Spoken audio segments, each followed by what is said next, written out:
Bismillahirrahmanirrahim. Assalamualaikum warahmatullahi wabarakatuh. Waalaikumsalam warahmatullahi wabarakatuh. Alhamdulillah, alhamdulillahirabbil alamin, wa bihi nasta'inu ala umuri dunya waddin. Assalatu wassalamu ala sayyidina Muhammadin wa ala alihi wa sahbihi ajma'in. Asyhadu an la ilaha illallah wahdahu la syarikalah wa asyhadu anna Muhammadan abduhu wa rasuluh. Raditu billahi rabba wa bil islami dina wa bi Muhammadin nabiyya wa rasula. Rabbi shrah li sadri wa yassir li amri wahlul 'uqdatam min lisani yafqahu qawli, amma ba'd. Hari ini jamaah syukur alhamdulillah, puji syukur mari kita sama-sama panjatkan kehadirat Allah Subhanahu wa taala atas segala limpahan karunia-Nya kepada kita. Salawat dan salam semoga tetap tercurah limpahkan kepada junjungan kita Nabi Muhammad sallallahu alaihi wasallam, juga kepada para keluarganya, para sahabatnya, dan para pengikutnya hingga akhir zaman. Jamaah syukur rahimakumullah, hari ini hari Senin adalah hari yang terakhir di tahun 1448 Hijriah. Insya Allah besok hari Selasa kita sudah memasuki tahun baru 1 Muharram 1448 Hijriah ya.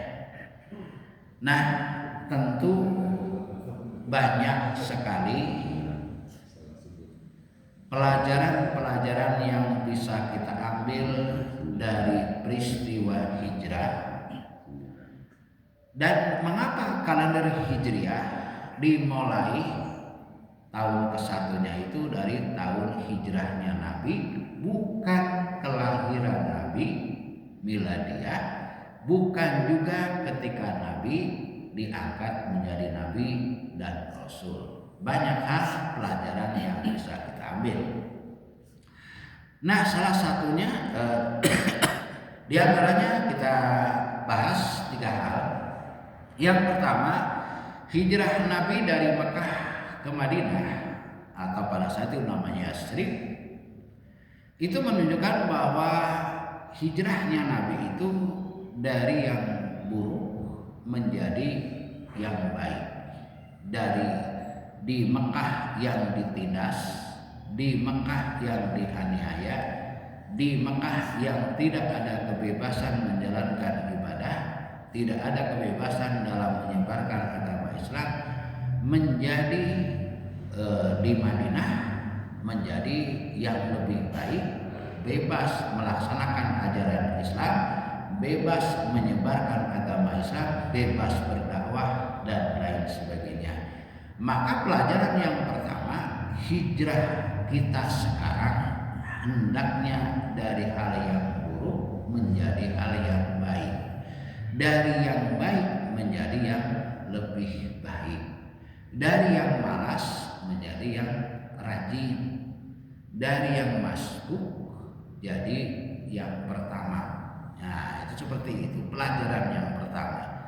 Tidak ada gunanya pergantian tahun kalau kita tetap saja seperti itu, kalau kita tidak ada mengalami perubahan dari yang buruk menjadi yang baik, dari yang baik menjadi yang lebih baik. Maka pelajaran pertama di tahun Hijriah ini, mari kita menjadi lebih baik. Kata Nabi kan, barang siapa yang hari ini lebih buruk daripada hari kemarin, maka dia adalah orang yang binasa, orang yang akan celaka. Barang siapa yang hari ini sama dengan hari kemarin, dia adalah orang yang rugi waktu karena tidak mengalami perubahan. Dan orang yang beruntung orang yang sukses adalah orang yang hari ini lebih baik daripada hari kemarin, tahun ini lebih baik daripada tahun kemarin. Maka melalui peristiwa Hijriah, mari kita berubah menjadi lebih baik. Kemudian pelajaran yang kedua dari peristiwa hijrah, hijrah itu adalah perencanaan, bukan pelarian. Ya, saya ulangi lagi, hijrah itu perencanaan, bukan pelarian. Mari kita lihat peristiwa hijrah Nabi. Nabi ketika hijrah dari Mekah ke Madinah itu direncanakan dengan sangat baik, dengan sangat jitu, dengan sangat rapi. Ya, meskipun seandainya Nabi seperti yang dilakukan oleh Umar kan ketika hijrah kan terang-terangan dia bilang, besok saya hijrah, siapa yang mau menghadang saya silakan saya tunggu di bukit sana. Dengan terang-terangan, ya. Nah, kenapa Nabi tidak seperti yang dilakukan oleh Umar? Apakah Nabi itu tidak lebih berani daripada Umar? Apakah Nabi itu pengecut? Bukan seperti itu. Apalagi Nabi Muhammad SAW itu sudah ada jaminan dari Allah bahwa Nabi Muhammad pasti akan dilindungi, pasti akan dipelihara oleh Allah. Tetapi karena Nabi membawa misi, ya, supaya umatnya tidak ceroboh, supaya umatnya tidak serampangan, segala sesuatu itu harus direncanakan dengan baik. Maka tahun baru 1 Muharram 1448 Hijriah harus kita rencanakan dengan baik apa yang akan kita kerjakan. Nah, mari kita lihat bagaimana Nabi merencanakan hijrah. Yang pertama, yang disuruh untuk menggantikan tidur Nabi berselimut dengan selimut Nabi adalah kemenakannya yang bernama Ali bin Abi Thalib. Artinya ini untuk mengelabui orang-orang musyrik bahwa dikiranya Nabi itu masih tertidur, masih berbaring di tempat tidurnya. Ya, dengan cara itu maka orang-orang kafir, orang-orang musyrik menyangka bahwa Nabi masih ada di rumahnya, padahal Nabi sudah pergi. Ini yang pertama. Yang kedua, Nabi memilih sahabatnya Abu Bakar untuk menemani beliau.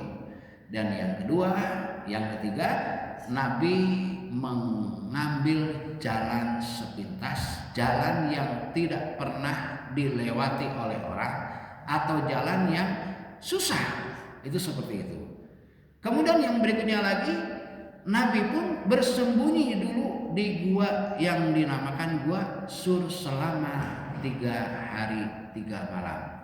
Dan apa yang dilakukan di Gua Sur itu, ada yang namanya Asma binti Abu Bakar yang bertugas mengantarkan makanan. Kemudian ada yang bertugas menggembala kambing di sekitar gua yang tugasnya adalah menghapus jejak dari Asma binti Abu Bakar, sehingga jejak telapak kaki itu terhapus dengan sendirinya oleh kambing yang digembalakan di sana.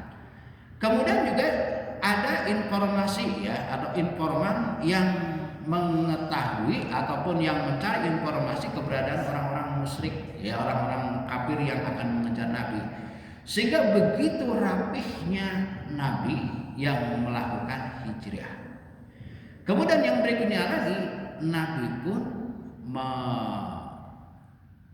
menyuruh ataupun meminta bantuan kepada bukan orang Islam, seorang penunjuk jalan yang mengetahui, ya, seluk-seluk jalan dari Mekah ke Madinah yang itu tidak pernah dilewati oleh orang atau jarang dilewati oleh orang, jalan setapak, sehingga tidak tersesat, tidak nyasar. Meskipun dia bukan orang muslim, tetapi karena dia memiliki kompetensi, memiliki keahlian, memiliki kemampuan, maka dia dipilih Nabi untuk menjadi penunjuk jalan. Ini menunjukkan bahwa seseorang itu di dalam melakukan kesuksesan, melakukan suatu usaha, ya boleh saja minta bantuan kepada orang bukan orang Islam sepanjang dia memiliki kompetensi. Jangan asal karena kedekatan, karena yang lain sampai-sampai menghilangkan kompetensi, tidak sampai-sampai menghilangkan keahlian. Kalau keahlian atau kompetensi itu dihilangkan, ya seperti negara kita hancurlah, ya. Itu yang kedua. Jadi hijrah itu perencanaan, bukan pelarian. Seperti kita ke masjid itu harus direncanakan. Ngapain aja ke masjid? Apakah cuma sekedar ngopi saja tanpa mencari ilmu? Ya, harus direncanakan. Juga bukan pelarian daripada di rumah diomelin terus, di rumah disuruh sini dan lain sebagainya, maka ke masjid. Bukan, ya. Jadi ke masjid bukan pelarian, tetapi perencanaan agar kita menjadi lebih baik, agar kita menjadi lebih taat.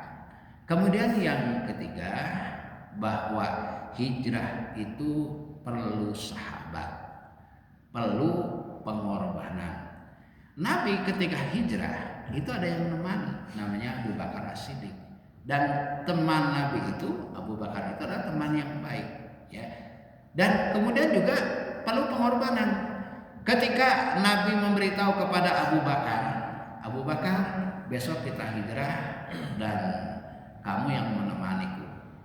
Ketika mendengar bahwa Nabi menyuruh Abu Bakar menjadi teman untuk menemani Nabi hijrah, Abu Bakar menangis. Dan kata Siti Aisyah, saya tidak pernah melihat ayah saya menangis seperti menangisnya sekarang, saking bahagianya, saking gembiranya. Nah, maka kata Abu Bakar, saya sudah menyiapkan 2 ekor unta sebagai tunggangan, dan 2 ekor unta itu sudah saya siapkan. Kata Nabi, kalau begitu boleh, tetapi unta yang untuk saya beli. Kata Abu Bakar, tidak ya Rasul, unta ini saya hadiahkan untukmu. Unta ini saya berikan gratis untukmu. Kata Nabi, tidak bisa Abu Bakar, saya ingin unta ini saya beli. Sampai berkali-kali Abu Bakar memohon kepada Nabi agar Nabi menerima hadiah pemberian itu, tetapi Nabi bersikukuh tetap ingin membelinya, ya. Sehingga pada akhirnya Abu Bakar setuju dengan Nabi bahwa Nabi membeli unta dari Abu Bakar sebagai tunggangan untuk hijrah. Apa pelajarannya? Pelajarannya adalah bahwa Nabi ingin menanamkan kepada umat di dalam ibadah kepada Allah, segala kemampuan yang kita miliki harus mau untuk berkorban, harus mau berkurban. Jangan misalnya pinginnya gratisan terus, ya. Dalam ibadah itu jangan pinginnya gratisan terus, ya. Nah, bahkan kan di dalam Al-Quran surat Al-Maidah kalau tidak salah disebutkan bahwa ketika ke masjid pakailah pakaianmu yang terbaik. Ya bani Adam khudhu zinatakum inda kulli masjid. Sehingga ke masjid itu jangan pakai pakaian asal-asalan.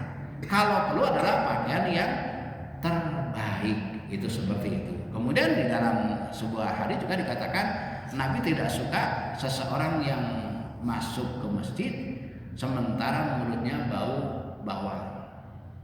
Maknanya adalah ya hindari bau-bauan yang sekiranya mengganggu kekhusyuan di dalam beribadah, sehingga ketika ke masjid ya pakai wangi-wangian. Nah, itu seperti itu.